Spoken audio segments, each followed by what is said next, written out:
Buenas noches amigos y bienvenidos a una nueva entrega de Crónica de la Iglesia, el espacio semanal que les ofrece el canal diocesano de televisión dentro de su selecta programación para repasar los acontecimientos más relevantes de la Iglesia toledana en los últimos 7 días.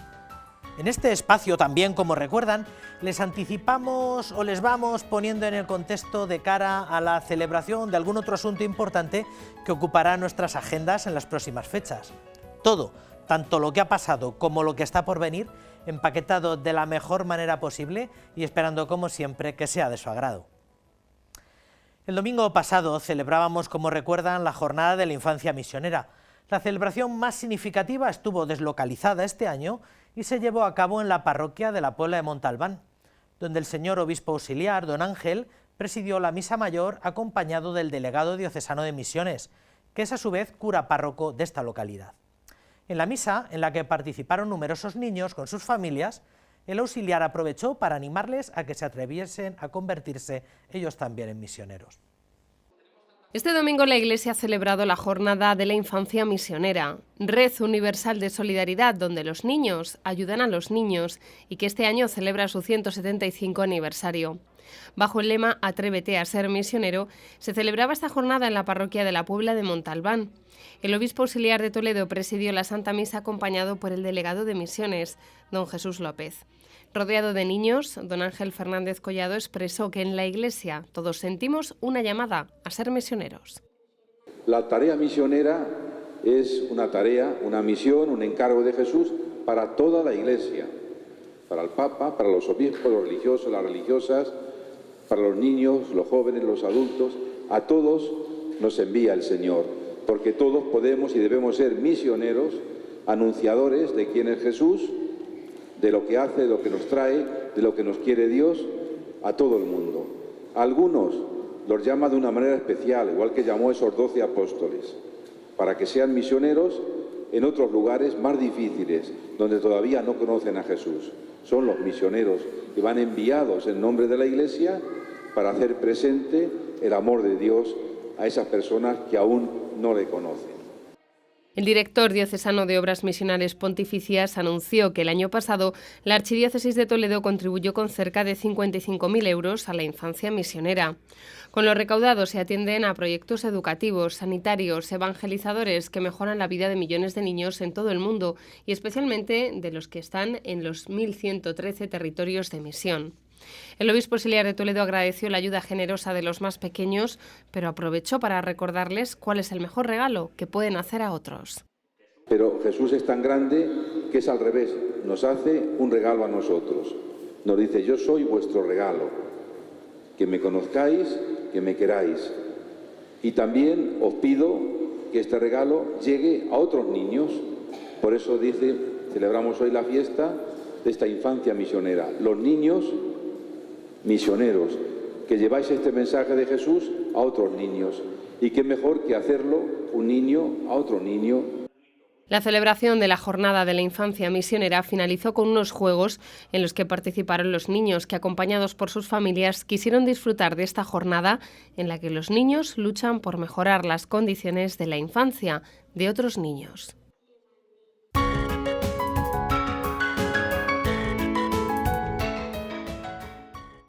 El viernes pasado, el arzobispo de Toledo organizaba a través de 2 de sus delegaciones, la de Medios de Comunicación y la de Apostolado Seglar, un encuentro con periodistas y medios de comunicación locales y provinciales con un triple propósito: celebrar la fiesta del patrón del periodismo, San Francisco de Sales, agradecer a los medios la atención que prestan por la información eclesial y religiosa de nuestra iglesia local e informarles sobre la marcha de algunos proyectos punteros de Cáritas Diocesana. La Casa Diocesana de Ejercicios El Buen Pastor de Toledo acogía en el encuentro del señor arzobispo con los periodistas de distintos medios de comunicación. La Delegación de Apostolado Seglar y la Delegación de Medios de Comunicación de la Archidiócesis de Toledo convocaban a los periodistas con motivo de la fiesta de su patrón, San Francisco de Sales, que se celebró el 24 de enero. El encuentro comenzó con el saludo del señor arzobispo de Toledo y la presentación de 2 de los proyectos más significativos de Cáritas Diocesana, el programa de vivienda Sagrada Familia y Proyecto Mater. 2 ejemplos que demuestran que Cáritas sigue siendo la buena noticia de muchas personas en situación vulnerable. Ya no es noticia que hay muchos pobres, ya no son noticias los refugiados, ya incluso Amancio Ortega no da el dinero a Cáritas, sino que lo ha dado a la Asociación contra el Cáncer, que sin duda es muy necesario. ¿Eso quiere decir que ya no hay pobres? Pues no, todo lo contrario, ¿no? Yo creo que estamos en una situación en la que, habiendo pasado un desastre natural, como ha sido la crisis, a nivel social me refiero, donde ha habido muchísimas víctimas, muchísimos damnificados, pues ahora estamos recogiendo, ha pasado la tormenta, pero ahora quedan los damnificados, ¿no? Y ya nadie habla de ellos, evidentemente, ¿no? Ya no salen las noticias, no es noticia, pero sin embargo están ahí y es una realidad. En la presentación, los periodistas han podido disfrutar del emocionado testimonio de Cecilia Catalá, argentina que lleva apenas un año en nuestro país y que, gracias a Cáritas, ha descubierto el verdadero sentido de su vida. Gracias a Cáritas digo que conocí a Dios porque empecé catecismo con 46 años y puedo decir que el día del inmigrante tomé mi primera comunión, que me la dio don Braulio. Y no sé cómo explicar la paz que uno se siente. Tras la presentación de dichos proyectos, el director de la Casa Diocesana de Ejercicios, don José Miguel Fernández, ha acompañado a los periodistas para darles a conocer la nueva remodelación de la Casa de Ejercicios. Al terminar la visita, los periodistas y representantes de distintos medios de comunicación de Toledo han comido con don Braulio Rodríguez, al que acompañaba el obispo auxiliar don Ángel Fernández Collado. El objetivo de esta iniciativa, que parte de la Delegación de Medios y la Delegación de Apostolado Seglar, es crear y hacer posible la cultura del encuentro que propone el Papa Francisco.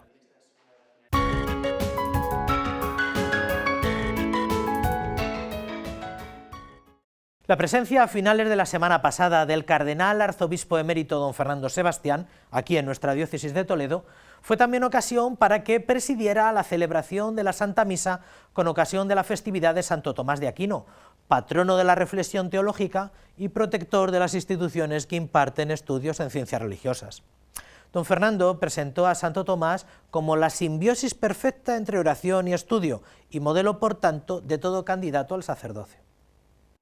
Los santos son efectivamente nuestros mejores compañeros de vida, amigos y testigos de Jesús. Son los sillares de la Iglesia. Así ha comenzado el cardenal Fernando Sebastián su homilía en la Santa Misa que ha presidido con ocasión de la celebración de Santo Tomás de Aquino. Monseñor Fernando Sebastián ha recordado cómo este santo recoge la simbiosis perfecta entre oración y estudio que ha de guiar los pasos de todo sacerdote.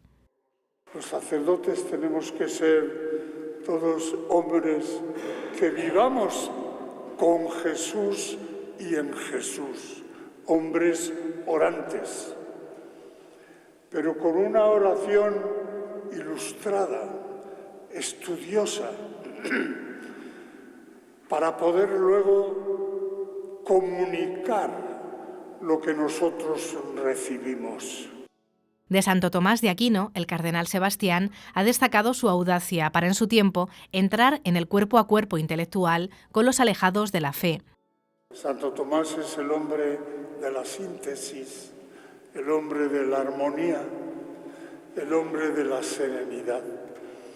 Y esa seguridad interior le permite entrar en diálogo con todos sin perder su identidad.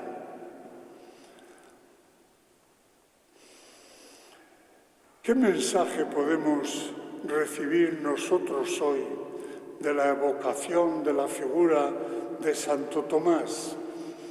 En primer lugar, el amor a la tradición.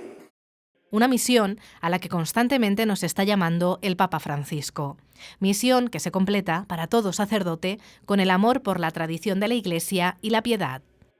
A este caudal de sabiduría cristiana que nos viene desde los tiempos apostólicos, en una iglesia tan venerable y tan rica en todo como esta iglesia de Toledo.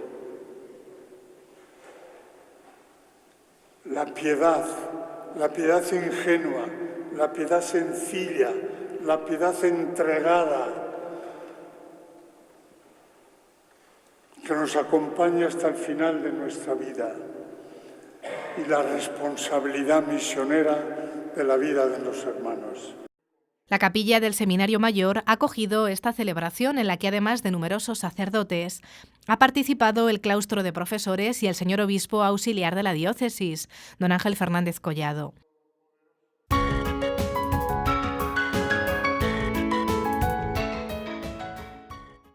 Hace poco más de un mes fallecía en Chiclana la fundadora de la familia eclesial Hogar de Nazaret, una institución de vida consagrada, misionera, nacida con la tarea de atender a niños y jóvenes en situación de riesgo, ofreciéndoles un hogar con un ambiente lo más parecido a una familia, y que están presentes en la ciudad de Toledo a través de su hogar dentro de la parroquia de Santiago del Arrabal.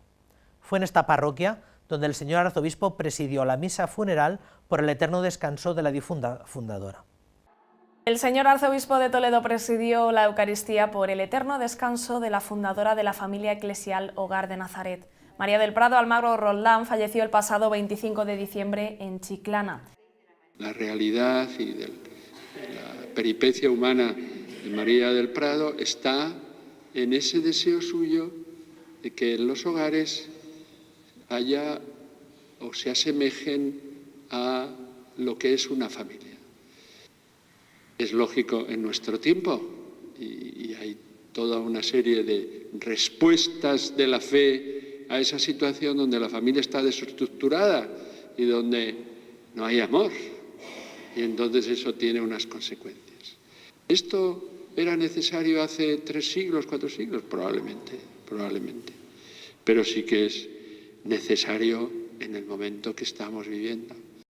La parroquia de Santiago el Mayor acogió la celebración de la Santa Misa, en la que don Braulio destacó que es imposible conocer a Jesucristo y pensar que nos quiere estáticos en la Iglesia. Todo aquello que va creciendo en la Iglesia tiene siempre esas características. Veo que también se da en los hogares de Nazaret, lo que aquí conocemos, pero sí que hay toda una serie de hogares, incluso más allá de España, en lo que llamamos Hispanoamérica, al menos en Perú y en Ecuador. Y creo que, como siempre ocurre, debemos dar gracias, porque siguen existiendo hombres y mujeres que se dejan seducir por Jesucristo. Directora general y fundadora de la Asociación Pública de Fieles Hogar de Nazaret, María del Prado Almagro entregó su vida a esta obra de la Iglesia. Hogar de Nazaret está presente en varias diócesis de España y su finalidad es la acogida de menores.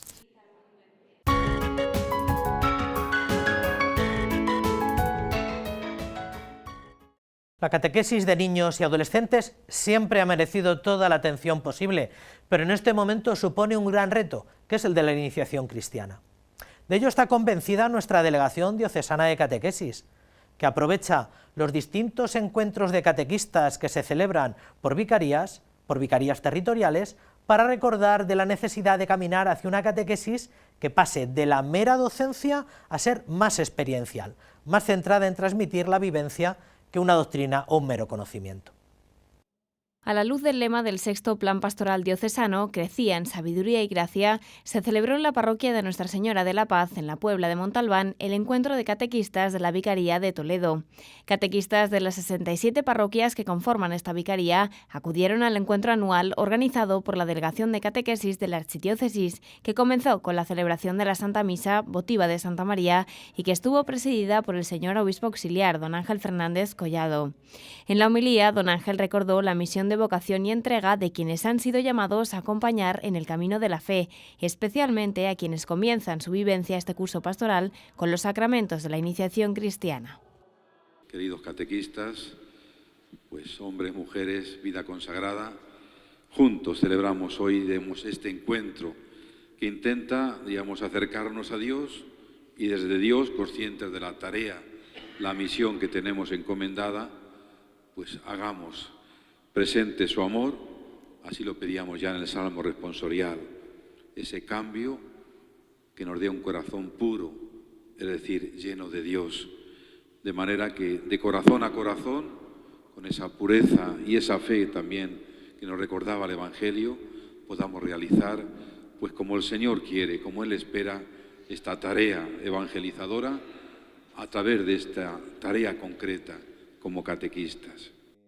Tras la Eucaristía comenzó la ponencia a cargo de la hermana María Granados, delegada diocesana de Catequesis de Cuenca y miembro del equipo de catequesis de la Conferencia Episcopal, centrada en la pedagogía y metodología catequética, uno de los capítulos que recoge el Directorio General de la Catequesis.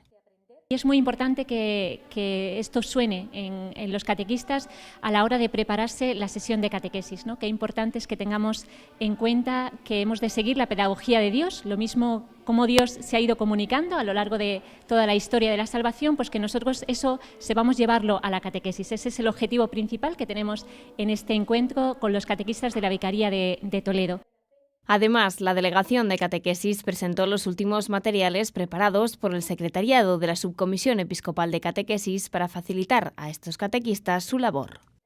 Se trata de los recursos para el Catecismo Testigos del Señor y también una guía para el libro Los primeros pasos en la fe, pues ambos van a ser presentados, ambas cosas, para que los catequistas lo conozcan y lo puedan utilizar y sepan cuál es el objetivo que tiene. Los próximos encuentros previstos por la delegación para los catequistas de la diócesis serán el 17 de febrero en Juncler para la Vicaría de la Sagra y el 3 de marzo para la Vicaría de Talavera, un encuentro que tendrá lugar en el Monasterio de Guadalupe.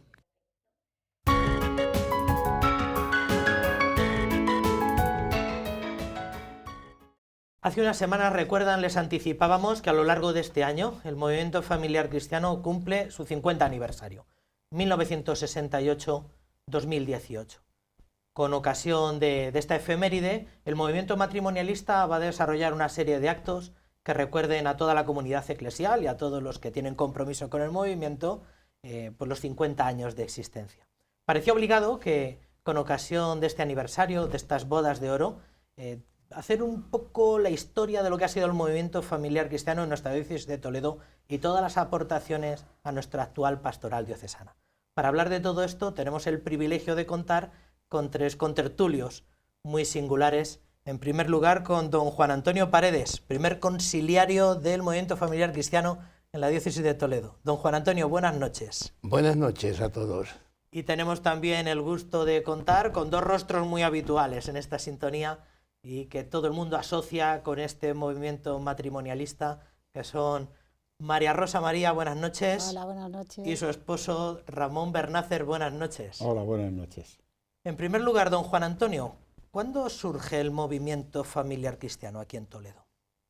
Pues cuando surgió en España, el año 1968. Precisamente en Majadahonda se hizo una asamblea y aquí había la obra apostólica familiar, que la llevaban Antonio Ancos y Felipa Benavente, y había impulsado mucho don Antonio Dorado. Y cuando terminó el concilio, la conferencia episcopal pidió que se unieran todos los movimientos, y se unieron casi todos. Los equipos de Nuestra Señora, unos equipos de Zaragoza, aquí que era la obra apostólica familiar. Total que hubo unas conversaciones previas, hubo unos acuerdos, hubo preparar juntos unos estatutos y el año 1968 en Majadahonda se funda el Movimiento Familiar Cristiano Español.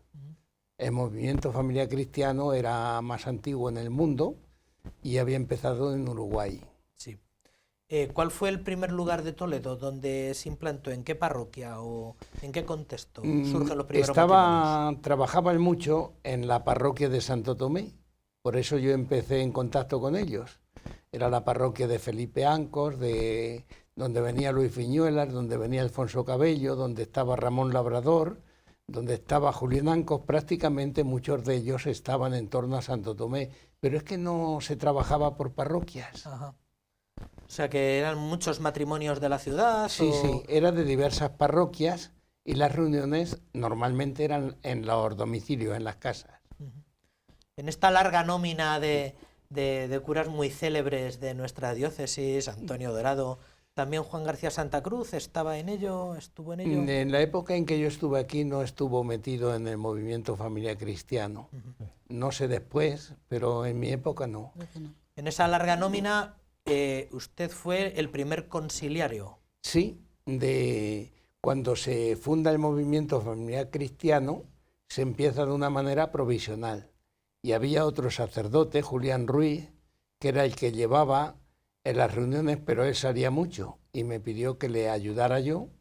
Y ya cuando hay un nombramiento oficial, el año 1970, me da a mí el nombramiento el cardenal Tarancón. ¿Ha tenido alguna otra responsabilidad como conciliario a nivel nacional? Sí, claro. He sido conciliario también en Cádiz-Ceuta, he sido conciliario también en Málaga y he sido conciliario nacional algunos años. Porque para todos los que nos están viendo, tal vez para los más jóvenes que no estamos familiarizados un poco con su perfil o con su biografía, la mayor parte de su vida pastoral la ha desarrollado en diócesis andaluzas. Sí, yo empecé aquí en Toledo, en la época de Pleideniel. Él me nombró profesor del seminario y luego del centro de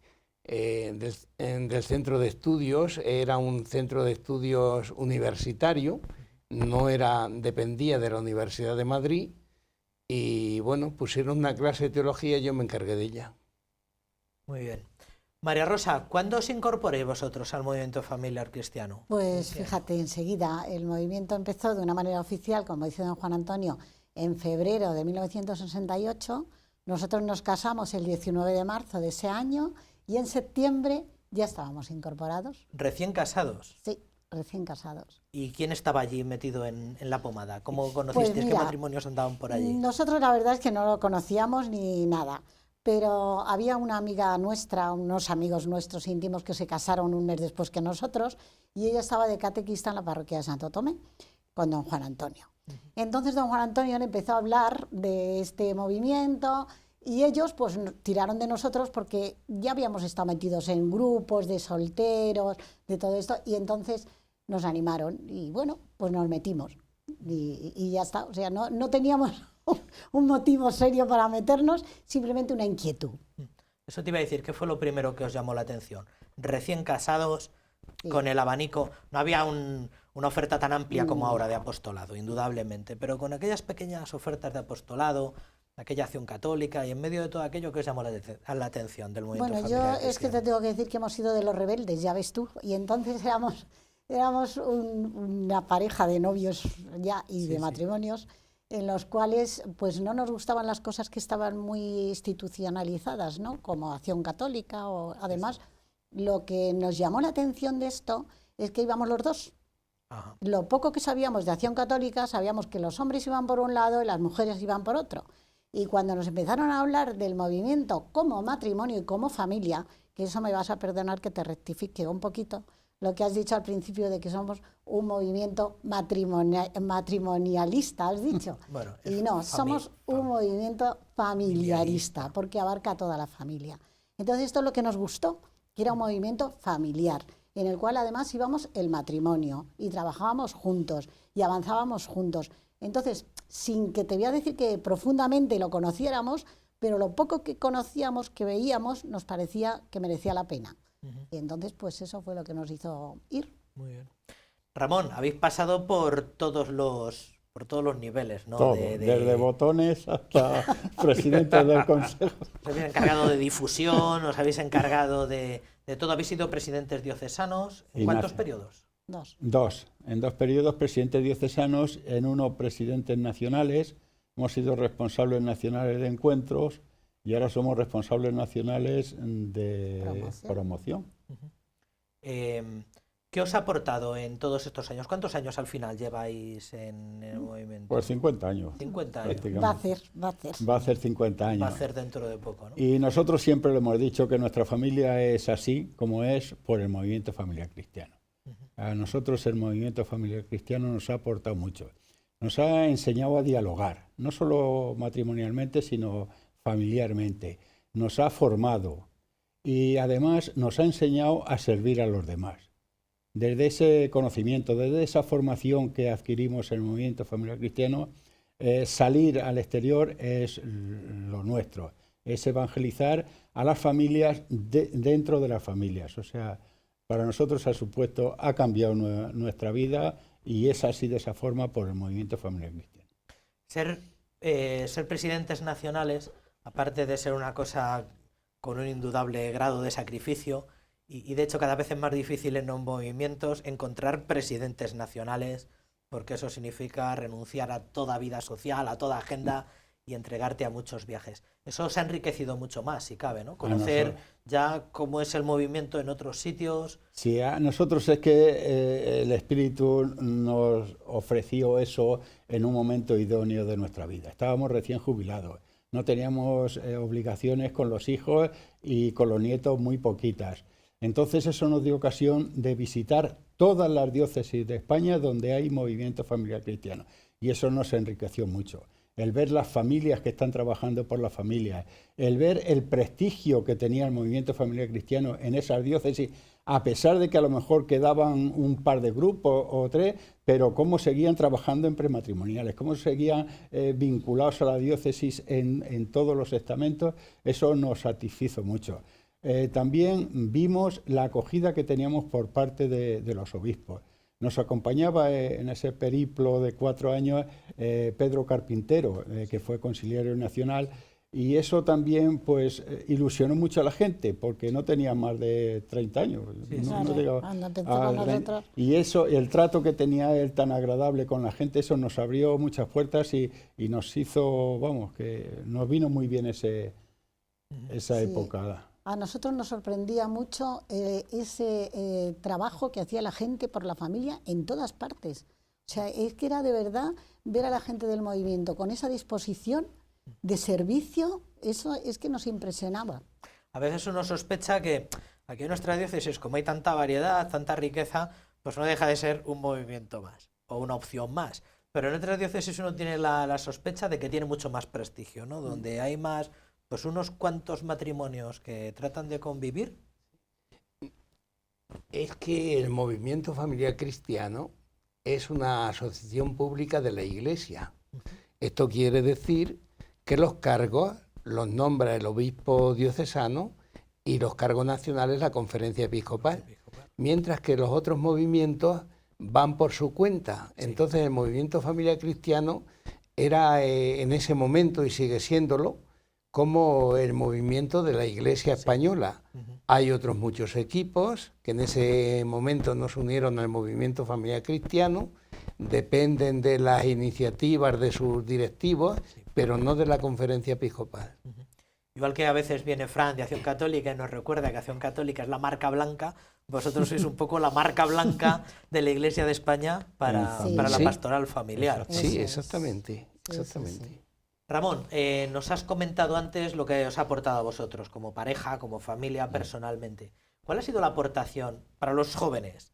Y tal vez un poco desmemoriados. ¿Cuál ha sido la aportación del movimiento familiar cristiano a la diócesis? Pues mira, a ver si soy capaz de decírtelo cronológicamente. La primera aportación muy importante del movimiento familiar cristiano a la diócesis fueron los encuentros conyugales.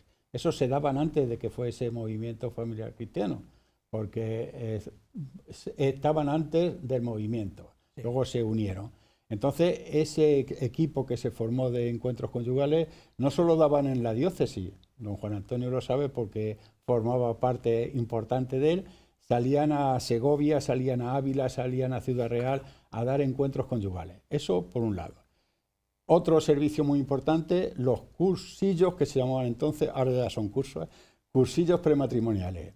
Desde el año 68 nos encargó el Cabildo de Párrocos el dar esos cursos prematrimoniales al movimiento familiar cristiano. Doña Rosario Santiago y don Luis Moreno Nieto fueron los primeros responsables de esos cursillos. Se daban aquí enfrente, en una dependencia del arzobispado, en el Cine Paz que era antes. Bueno, pues ahí estábamos dando los cursos prematrimoniales.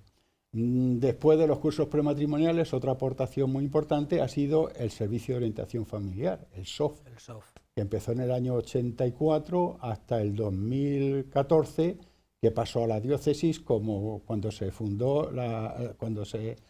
la Fundación COF. Sí. Y por último también las Semanas de la Familia. Aquí el Movimiento Familiar Cristiano ha organizado 10 años consecutivos las Semanas de la Familia, y fue un poco una revolución en la diócesis porque vino gente muy importante dedicada a la familia y gente de terapias familiares. Vino mucha gente muy importante a esa Semana de la Familia. Yo creo que esos son los 4 que recuerdo yo. Se podía añadir las asociaciones de padres de los colegios. Sí, porque quedaban muy pocas y los miembros del movimiento familiar cristiano se hicieron cargo de ellas. Y el cardenal Pleideniel decía, aunque sean ustedes muy poquitos, que no lo quiten, que esto va a ser muy necesario.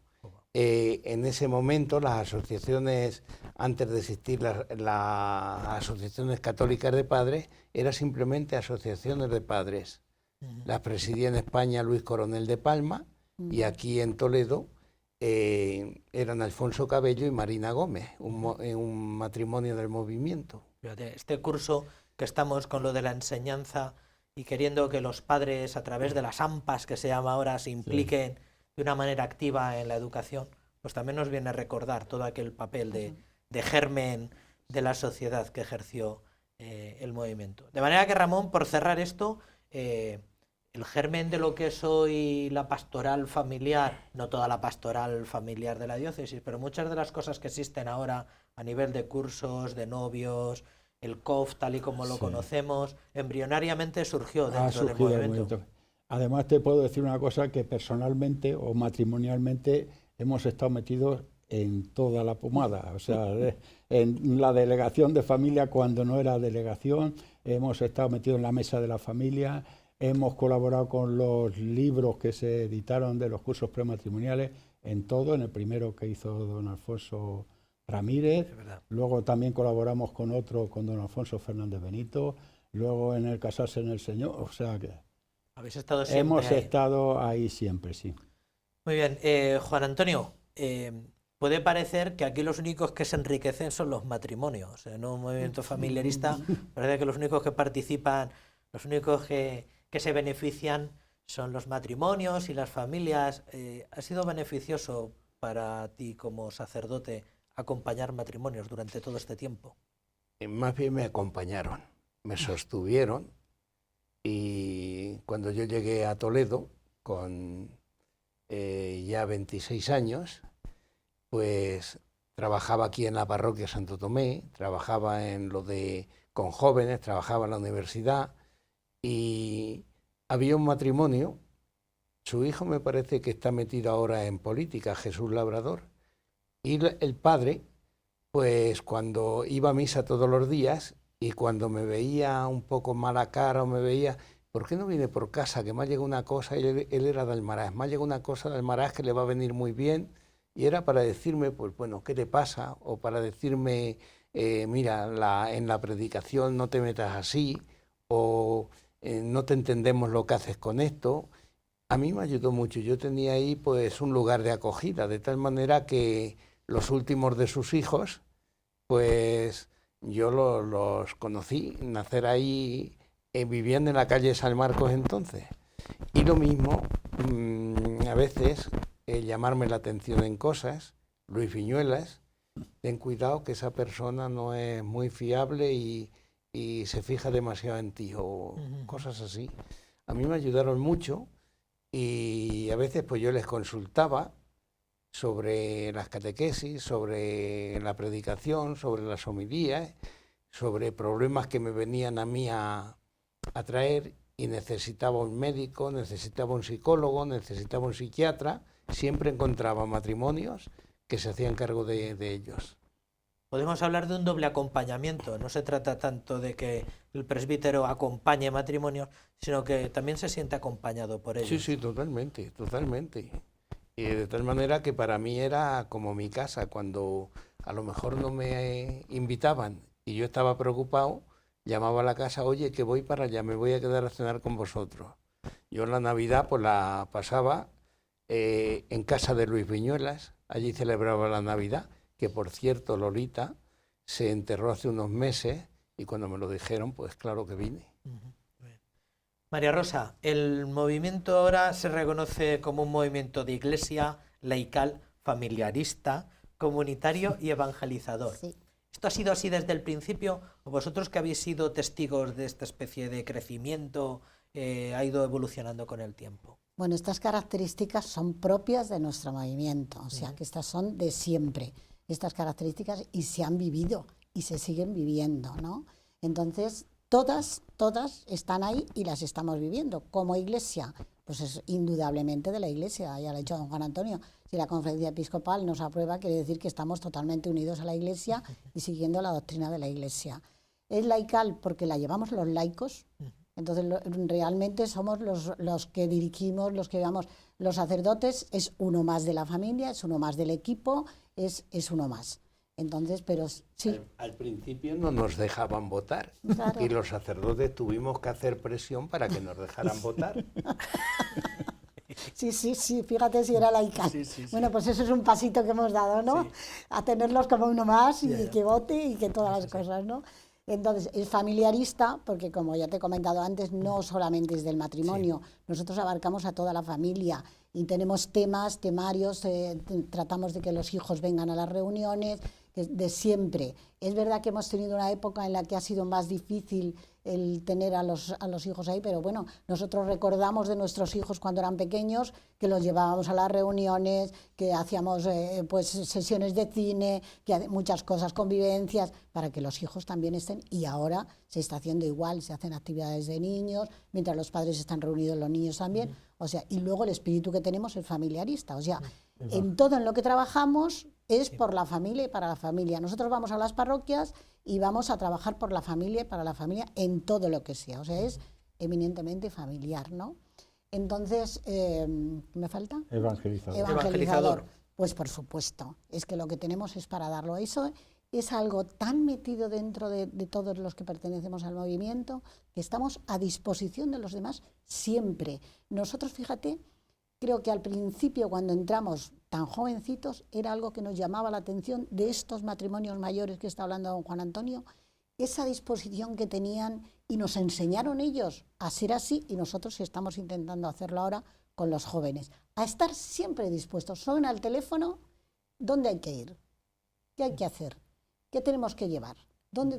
Esa disposición yo creo que siempre ha estado en el movimiento. Intentamos que siga siéndolo y yo creo que sí que lo estamos consiguiendo. Creo que es la mejor carta de presentación, la disponibilidad, sobre todo en este momento donde cada vez cuesta más encontrar agentes pastorales, pues la disponibilidad creo que es un diamante, es un diamante. Bueno, hemos despejado la incógnita de ¿vale la pena ser conciliario de estas cosas? Y efectivamente don Juan Antonio nos dice que uno se enriquece más de lo que es capaz de dar. Ramón, para todos los que piensan, bueno, juntarme con otros matrimonios sí, que es una tentación muy habitual, y vosotros que tenéis muchas horas de vuelo lo habéis vivido mucho. Juntarme con matrimonios sí, pero dentro de la parroquia. Esto de un movimiento, salir de la parroquia, salir del pueblo, compartir con más gente, ¿tú qué les dirías a todos los que caen en esa tentación? Que un movimiento les va a dar estabilidad, porque en una parroquia le hacen obispo al párroco, se va y el que viene pues a lo mejor no quiere los matrimonios o se trae otra historia. Entonces, pertenecer a un movimiento te da eso, una continuidad. Y como no hay que inventar nada, pues los grupos parroquiales esos pueden estar asistidos por miembros del movimiento familiar cristiano, porque es que tenemos los materiales necesarios. Lo primero, para enseñarles a dialogar, porque hoy día es uno de los problemas que tienen los matrimonios, que no tienen tiempo para dialogar y cuando dialogan hablan de cosas urgentes, pero no de cosas importantes. Entonces, lo primero es eso. Y luego el movimiento familiar cristiano les va a asegurar una formación humana y religiosa, que les va a hacer no enfrentarse, sino vivir en la época en que les toca vivir, que no es nada favorable para los cristianos. Les va a hacer convivir en un ambiente de matrimonios que piensan como ellos y que les van a preparar para servir a los demás, que eso va a enriquecer a la familia de principio a fin. Es muy importante los materiales, porque los materiales que tenemos nosotros que te incitan tanto al diálogo, que por medio de las reuniones, pero sobre todo al diálogo conyugal, porque eso lo tienes que preparar en casa con tu marido. Entonces, eso es tan importante que vayas donde vayas, cuando lo presentas, la gente les atrae un montón. Entonces, los materiales que tenemos son muy importantes. La última vez que estuvieron los actuales presidentes nos dijeron que estabais ahora mismo acompañando a matrimonios en la raya, que diría el otro, ¿no? En Puente del Arzobispo. Sí. Para todos los sacerdotes que tengan un grupito de matrimonios o gente ahí a la mano y que no sepan muy bien cómo pues cómo implantar el movimiento, que necesiten algún tipo de ayuda, ¿cómo pueden contactar? ¿Qué les recomiendas tú? Pues o un grupo de matrimonios, esos matrimonios de la parroquia que tienen inquietud, pero que probablemente su comunidad no da más, por cualquier razón. ¿Qué les sugerirías? Pues nada, que se pongan en contacto con los presidentes diocesanos, que estuvieran aquí el otro día, Miguel Ángel y Eva, y ellos inmediatamente pues buscan un matrimonio que esté con disponibilidad para poder ir allí, y ya está. Ya durante un tiempo los vamos acompañando, le llevamos el material, les explicamos cómo se trabaja, nos quedamos en las reuniones y ya está. Y cuando ya se encuentren en disposición de estar solos, pues ya está. Eso es todo. Don Juan Antonio, hemos dicho que se enriquecen los propios sacerdotes, se enriquecen los matrimonios, las familias, se enriquecen también las comunidades. Cuando uno crea un movimiento familiarista en una parroquia, la parroquia también se beneficia notablemente de ello. Sí, porque ¿verdad? al final todos los miembros del grupo del movimiento familiar cristiano tienen responsabilidades, unos en su parroquia, otros en otra parroquia, puede ser de Cáritas, puede ser de apostolado seglar, puede ser de liturgia, puede ser de preparar los cantos, puede ser, todos tienen que asumir alguna responsabilidad, porque es un movimiento que lo suyo, como laicos, estar comprometidos, y a nosotros como curas nos ayuda a ver que los laicos no es solo para que estén de rodillas cuando los bendecimos, estén sentados cuando les hablamos y echen mano al bolsillo cuando les pedimos, sino que los laicos tienen mucho que aportar en la Iglesia y mucho que aportar al sacerdote, y el que no quiere aprender de los laicos comete muchas torpezas. Y uno de los problemas que veo yo he estado de rector del seminario de Cádiz Ceuta 12 años, y uno de los problemas que he visto es que a veces llega un sacerdote a una parroquia y quiere cambiarlo todo. Y no se da cuenta de que la parroquia es la parroquia y no tiene que cambiarla, él se tiene que insertar ahí. Y tiene que sentarse en los movimientos que hay, si no terminamos volviéndolos locos. Muy bien, don Juan Antonio, pues muchas gracias por haber estado esta noche con nosotros. Gracias por abandonar su retiro en La Estrella, que es donde está pasando. ¿Qué tal lleva el libro de don Antonio Dorado? Bueno, me faltan un par de capítulos. Ayer terminé otro. Le traemos otro día y hablamos de eso. Muy bien. Y de todo lo que le tocó vivir, de los años de Pleidenía, los años de Tarancón. Pero vamos, que en La Estrella no estoy retirado. No. Hay muchos mayores, hay muchos enfermos, hay que llevarlos a veces al médico, hay que llevarlos la comunión a casa. Hay mucha tarea. Qué bárbaro. Muchas gracias por estar con nosotros. Muchas gracias. María Rosa, Ramón, muchas gracias. A ti. A ti.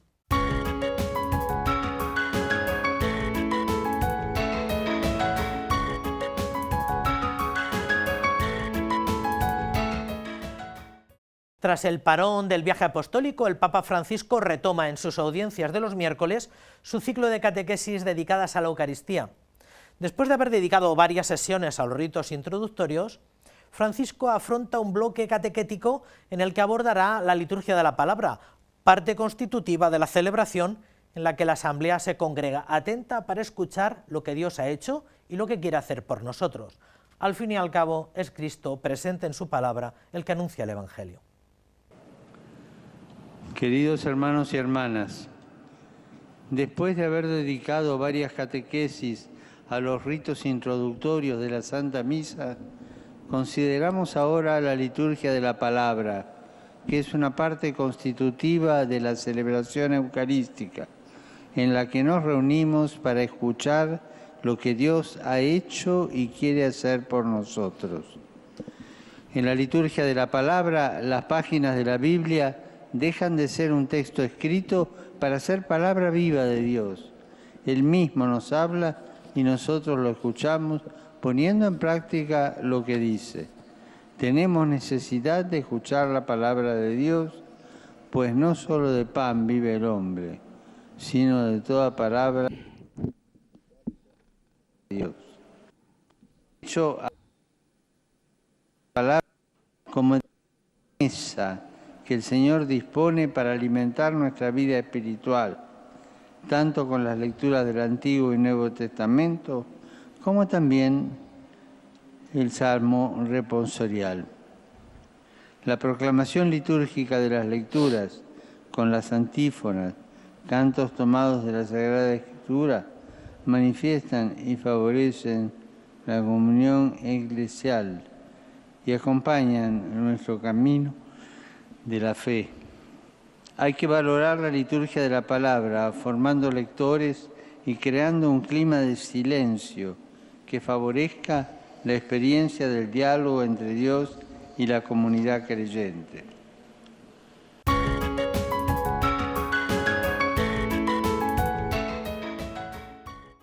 Don Ángel presidió el funeral que la Iglesia diocesana celebró por el eterno descanso del sacerdote jesuita Luis María Mendizábal, fallecido el pasado 18 de enero en Alcalá de Henares.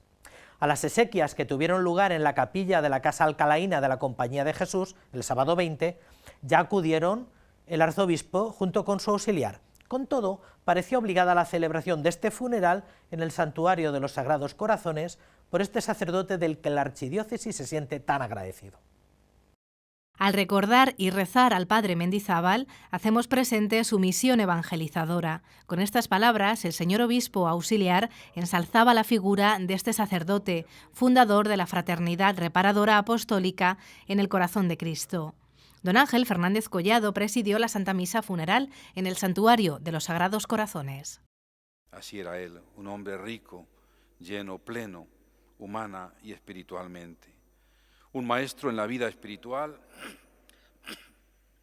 y un acompañante seguro, sabio y prudente, siempre positivo y esperanzado. Con un profundo respeto a las personas, ya fuesen obispos, sacerdotes, consagrados, matrimonios, ancianos, adultos, jóvenes o niños, trataba a todos de ayudarles a buscar y a encontrar la voluntad de Dios en su vida. El padre Mendizábal fue un jesuita maestro de la espiritualidad cristiana que entregó su vida y su corazón a la Iglesia. Damos juntos gracias a Dios por la vida del padre Mendizábal y por tantos dones, delicadezas espirituales y bendiciones que a través de él y en él hemos recibido del Señor. Sus buenas obras y su vida cristiana y sacerdotal enriquecen a la Iglesia y lo acompañan ante Dios.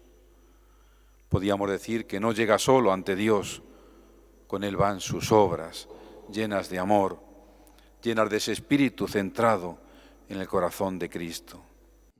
Una figura entrañable que permanecerá en el recuerdo de seminaristas, sacerdotes, religiosas, familias y jóvenes que recibieron su perdón, sus enseñanzas, su sabiduría y sus dones espirituales.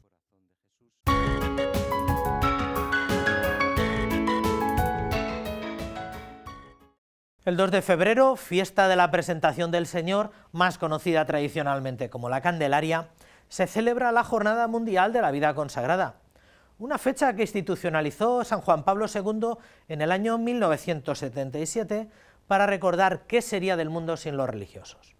La celebración diocesana fue preparada por la Delegación de Vida Consagrada junto con la Confer Diocesana de Congregaciones Religiosas y concluyó con una misa en la catedral que presidió el señor obispo auxiliar. El 2 de febrero de 1997 se celebró la primera Jornada Mundial de la Vida Consagrada. Así lo instituyó el Papa San Juan Pablo II, con una triple finalidad. Por un lado, agradecer el don de la vida consagrada. En segundo lugar, promover el conocimiento y la estima de la vida consagrada. Y por último, invitar a las personas consagradas a celebrar juntas que un día se encontraron con Jesucristo en sus vidas. El lema escogido para celebrar este año esta jornada así lo refleja: vida consagrada, encuentro con el amor de Dios. Eso significa que ellos primeramente lo han experimentado y han tenido este encuentro.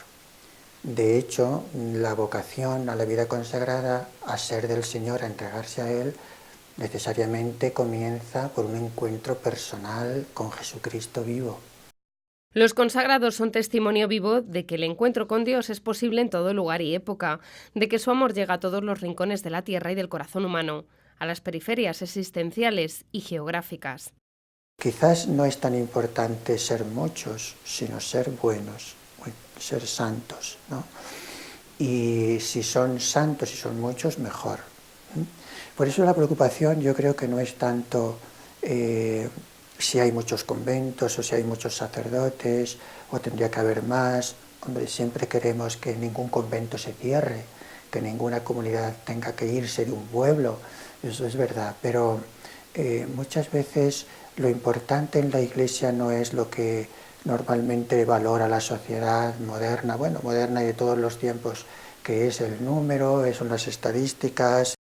Y es el amor de Dios lo que hace que lo importante no sea la cantidad, sino la santidad de las personas consagradas.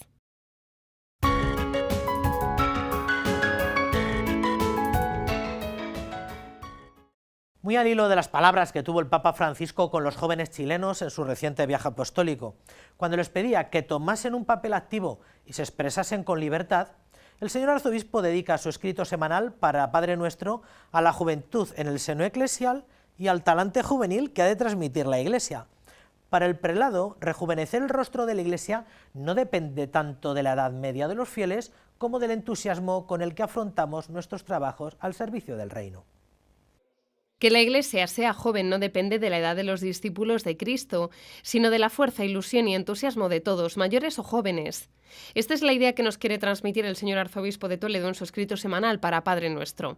Una reflexión en la que nos invita a volver a conectar con Cristo, a no perder el entusiasmo y la fe creciente tras un retiro espiritual, una predicación o un encuentro.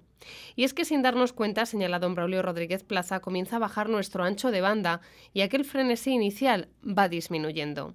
Una situación que nos vuelve descreídos y en la que el corazón comienza a perder fuerza. Por ello debemos reconectar con Jesús porque está dentro de nosotros. Debemos buscar de nuevo la señal e introducir una sencilla contraseña. ¿Qué haría Cristo en mi lugar? ¿En mi escuela? ¿En la casa? ¿En la calle? ¿O entre amigos? ¿Qué haría Él frente al bullying? ¿O cuando sale a hacer deporte? Unas sencillas preguntas que vuelven a encender nuestro corazón y nuestra fe, independientemente de la edad que tengamos. Esto, señala don Braulio, nos hará ser protagonistas de la historia, del rejuvenecimiento de la Iglesia, y nos contagiará a todos, viejos o jóvenes de edad, y nos nutriremos para tener la vitalidad de la gracia de Dios.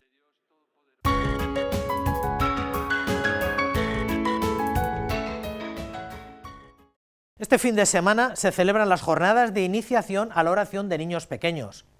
El encuentro, organizado por las delegaciones de Nueva Evangelización y de Catequesis, está destinado sobre todo a catequistas, sacerdotes, padres, educadores y a todos cuantos estén interesados por la iniciación de los niños.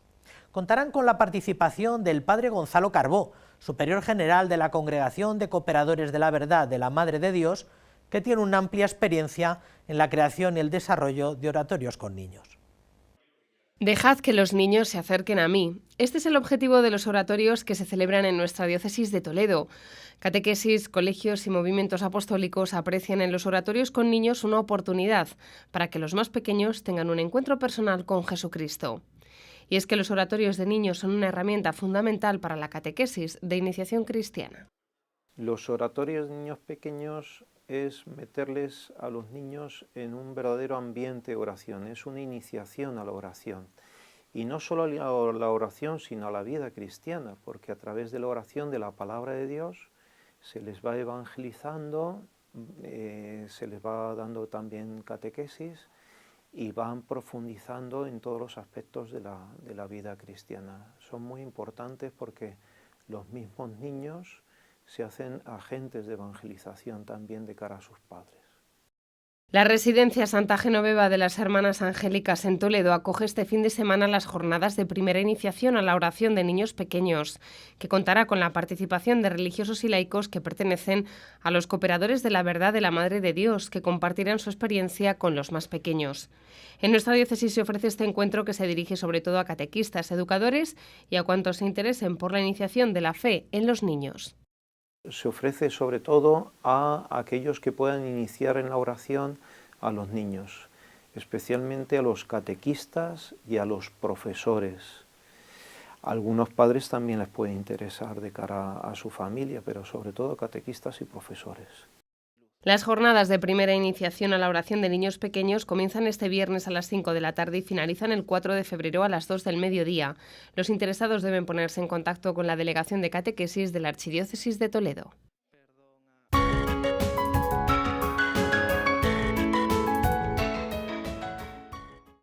Muy bien, pues hasta aquí ha llegado la crónica de la Iglesia de esta semana. Les agradecemos, como siempre, la atención y la fidelidad que manifiestan con esta programación. Ya saben que pueden volver a ver muchos de estos contenidos en el portal corporativo de esta Santa Casa, rtvd.org. Nosotros, por nuestra parte, les emplazamos por una nueva crónica de la Iglesia que necesariamente tendrá mucho que ver con Manos Unidas y su campaña contra el hambre, protagonistas de la primera semana de febrero. Hasta entonces, que sean felices.